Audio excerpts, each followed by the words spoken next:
애틀란타 브레이브스의 충격적인 소식이 전해졌습니다. 브레이브스는 오늘 오후 공식 발표를 통해 내야수 김하성이 한국에서 손가락 부상을 당했고 오른손 중지 힘줄 파열을 복구하는 수술을 받았다고 밝혔습니다. 수술은 오늘 애틀란타에서 진행됐으며 예상 회복 기간은 4개월에서 5개월이라고 합니다. MLB.com의 막 보먼에 따르면 김하성은 빙판길에서 넘어지다 부상을 입은 것으로 알려졌는데요. 이번 소식은 브레이브스에게 말 그대로 치명적인 악재가 될 것 같습니다. 브레이브스는 지난해 9월 레이스로부터 김하성을 웨이버로 클레임하며 2026 시즌까지 함께 가는 시나리오를 염두에 두고 있었는데요. 김하성은 2026년 선수 옵션을 보유하고 있었지만 이를 포기했고 결국 12월에 브레이브스와 1년 2천만 달러 계약을 새로 체결했고요. 김하성의 재계약은 올겨울 브레이브스의 가장 큰 영입 중 하나였습니다. 마무리 투수 로버트 수아레즈 영입과 함께 사실상 옵시즌의 핵심 보강이었죠. 특히 김하성은 브레이브스 로스터의 가장 큰 약점이었던 유격수 포지션을 해결해줄 선수로 기대를 모았는데요.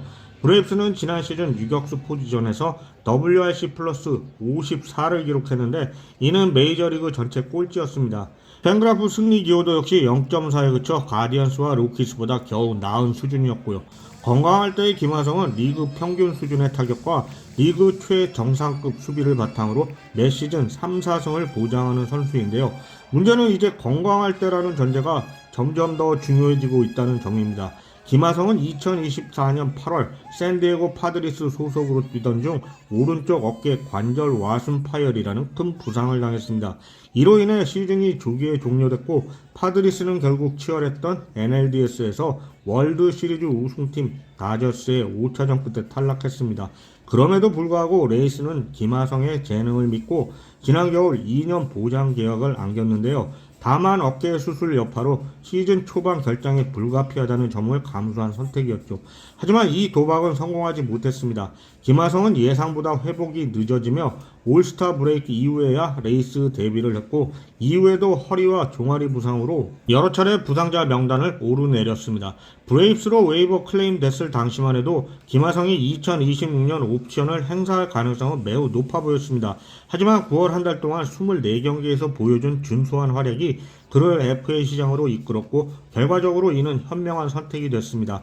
브레이브스는 옵션을 그대로 받아들였을 경우보다 400만 달러를 더 지불하면서까지 김하성을 다시 붙잡았는데요.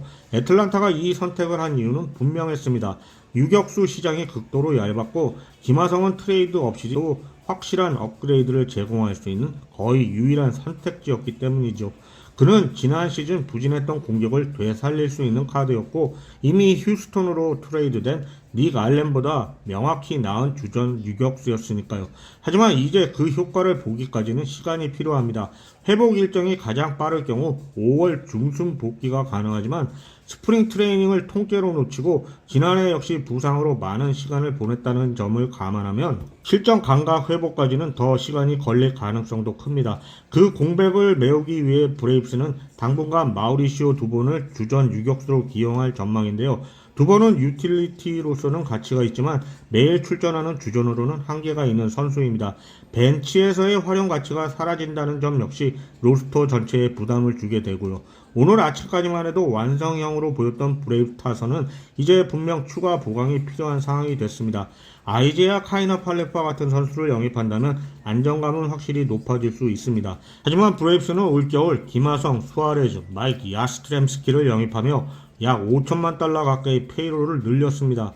과연 중급 FA를 추가로 감당할 여력이 있을지는 미지수입니다. 현재 유격수 시장은 거의 말라있는 상태인데요. 조지 마테오 같은 뎁스형 선수 영입으로 김하성 복귀 전까지 버티는 선택지도 고려해 볼 수 있겠지만 알렉스 애소폴로스 단장은 늘 그렇듯 트레이드 시장에서 창의적인 해법을 찾을 가능성도 배제할 수 없습니다.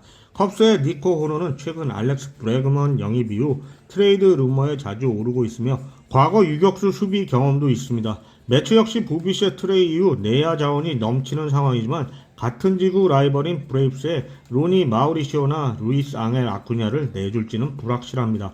어쨌든 김하성에게는 결코 긍정적인 상황은 아닌 것 같습니다. 개인적으로도 여기서 김하성에 대해 비판을 하고 싶지도 않고요. 분명한 건 하나입니다. 브레이브스의 2026 시즌 구상은 시작부터 큰 시험대에 올랐고 김하성의 복귀 시점과 컨디션이 팀의 전반기 흐름을 좌우할 핵심 변수가 되었다는 것입니다.